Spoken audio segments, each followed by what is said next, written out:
عرب کے قبیلے میں ایک غیر مسلم شادی شدہ عورت رہا کرتی تھی۔ اس کا شوہر بہت بڑا بزنس مین تھا۔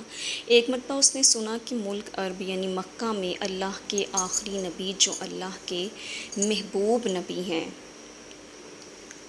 ان پر ایک سورت نازل ہوئی ہے جس کا نام ہے سورۃ الفاتحہ، جس میں ہر بیماری سے شفا موجود ہے۔ وہ جس پر بھی دم کی جاتی ہے یا پڑھ کر پھونکی جاتی ہے وہ انسان اچھا ہو جاتا ہے، یہاں تک کہ اس میں بے شمار برکات ہیں۔ بیماری سے شفا کے علاوہ بھی اس میں بہت سارے فائدے ہیں۔ اس میں اب عقیدے کی بات ہے، مسلم ہو یا غیر مسلم، اللہ پاک جس کے دل میں ایمان کی روشنی ڈالنا چاہے۔ اللہ کی قدرت کا تو آپ سب کو اندازہ ہوگا۔ اب کسی شخص سے اس عورت نے سورۃ فاتحہ سیکھ لی، پھر جب اس نے سورۃ فاتحہ کا ترجمہ پڑھا تو اس کی آنکھوں میں آنسو آ گئے۔ وہ جب بھی یہ سورت پڑھتی تھی اللہ تعالیٰ اس کے بگڑے کاموں کو سنوار دیتا۔ ایک دن اس کے بیٹے کو ایک خطرناک زہریلے بچھو نے کاٹ لیا۔ بڑے بڑے حکیموں طبیبوں کو بلوایا گیا، سب نے یہ کہہ کر جان چھڑوا لی کہ اس بچھو کا زہر بہت خطرناک ہے، اس بچے کا ہم کچھ نہیں کر سکتے، تمہارا یہ بچہ بس کچھ ہی دیر کا مہمان ہے۔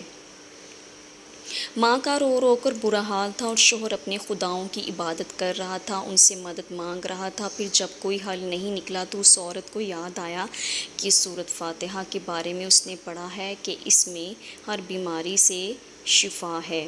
اس کے دل میں خیال آیا کہ اگر میں اسے پڑھ کر اپنے بچے پر دم کروں تو کیا میرا بچہ ٹھیک ہو جائے گا، کیونکہ اللہ تعالیٰ نے اس عورت کو ایمان کی طرف لانا تھا، اس کا ایمان تازہ کرنا تھا، اس کے دل میں اسلام کی محبت مزید پیدا کرنی تھی، تو اس کی زبان میں تاثیر دے دی۔ اس نے اس سورت کو پڑھ کر اس جگہ پر دم کیا جہاں بچھو نے کاٹا تھا، تو اس کا لڑکا اٹھ کر بیٹھ گیا، اور جب اس نے سورۃ فاتحہ کو پانی پر دم کر کے پلایا تو وہ اٹھ کر ایسے کھڑا ہو گیا جیسے کسی بچھو نے کبھی کاٹا ہی نہیں تھا۔ سبحان اللہ! اس کا شوہر دوڑتا ہوا اس کے پاس آیا اور کہنے لگا، کسی طبیب نے اور کسی حکیم نے اسے ٹھیک نہیں کیا، تو تم نے ایسا کیا عمل کیا جو یہ بچہ ٹھیک ہو گیا؟ اس نے کہا، کچھ بھی تو نہیں، بس ایک سورت ہے جو ہر بیماری کو ٹھیک کر دیتی ہے، بس وہ مجھے یاد تھی، میں نے پڑھ کر اپنے بچے پر دم کیا اور وہ دم کیا ہوا پانی جو ہے اس کو پلایا، تو دیکھو کیسے ٹھیک ہو گیا ہمارا بچہ۔ اس کا شوہر بجائے خوش ہونے کے اس سے ناراض ہو گیا کہ تم یہ کیا جادو ٹونے کر رہی ہو۔ اس کی بیوی کہنے لگی، زندہ صحیح سلامت ہے ہمارا بچہ، ورنہ ہم سے بچھڑنے والا تھا۔ اس نے کچھ نہ سنا اور اپنی بیوی کو ڈانٹنے لگا۔ کیوں ڈانٹنے لگا؟ کیونکہ اسے اسلام سے نفرت تھی، اس کے دل میں ایمان نہیں تازہ ہوا تھا۔ جب اس کی بیوی یہی عمل کرنے لگی تو اس کو اپنی بیوی سے بھی نفرت ہو گئی۔ اب اس نے اس پر ظلم کرنا شروع کر دیا، ہر روز اس کو مارتا پیٹتا اور کہتا کہ اب میں نے تیرے منہ سے یہ سورت سنی تو یاد رکھنا تیری کھال کھینچ دوں گا۔ اس کو اللہ کے کلام پر بالکل یقین نہیں تھا، جبکہ اس کی بیوی کو اللہ کے کلام پر یقین ہو گیا۔ اب اس عورت کو اللہ تعالیٰ نے کس طرح مدد کی، یہ بھی بہت بڑا ایمان افروز ہے اس عورت کا۔ شوہر جب گھر سے کام کرنے کے لیے نکلا، نکلتے وقت جب اس نے اپنا جوتا پہنا تو اس میں وہی بچھو موجود تھا جس نے اس کے بیٹے کو کاٹا تھا۔ اس کے ڈنگ سے وہ بچہ تو بچ گیا مگر وہ آدمی خود نہ بچ سکا، کیونکہ جب بچھو نے اس کو کاٹا تو زہر پورے جسم میں پھیل گیا اور تڑپ تڑپ کے وہیں دم توڑ گیا۔ خاندان میں یہ خبر پہنچی تو کوہرام مچ گیا، اب شوہر دنیا سے جا چکا تھا، وہ عورت قرض دار ہو کر رہ گئی، وہ بہت پریشان تھی دل میں۔ پھر وہی بات آئی کہ میں سورۃ فاتحہ کا ورد کرتی ہوں، کیا پتہ میری پریشانیاں بھی دور ہو جائیں۔ بس اسی وجہ سے، اسی حوصلے کے ساتھ پھر وہ زور زور سے سورۃ فاتحہ پڑھنے لگی۔ چلتے پھرتے اٹھتے بیٹھتے سورۃ فاتحہ کا ورد کرتی رہی اور اتنے اعتماد اور یقین سے پڑھتی رہی جس کا کوئی حساب ہی نہیں تھا۔ جب کوئی بندہ اللہ تعالیٰ سے امید لگاتا ہے تو اللہ تعالیٰ اپنے بندوں کی دعاؤں کو رد نہیں کرتا۔ پھر یوں ہوا کہ 7 دن کے اندر اندر اس کو خوشخبری مل گئی کہ اس کے کاروبار کو سنبھالنے کے لیے اس کے شوہر کا دوست آ گیا ہے۔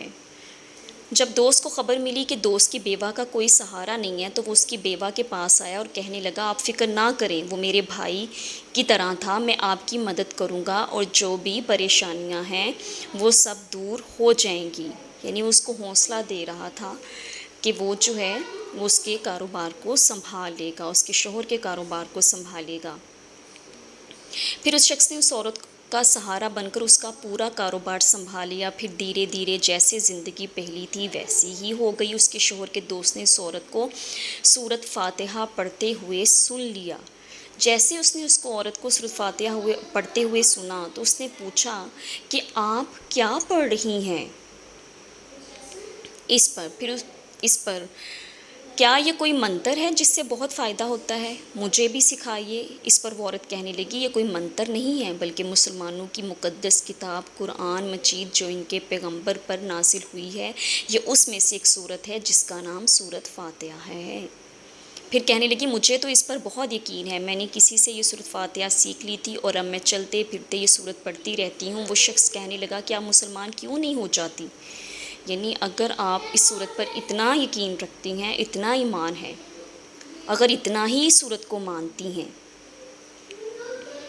وہ مزید کہنے لگا کہ ایک صورت کی اتنی تاثیر ہے تو پورے قرآن کی کتنی تاثیر ہوگی۔ وہ عورت کہنے لگی کہ میں مسلمان تو ہو جاؤں لیکن میرا شوہر نہیں مانتا تھا کیونکہ وہ تو ہندو تھا۔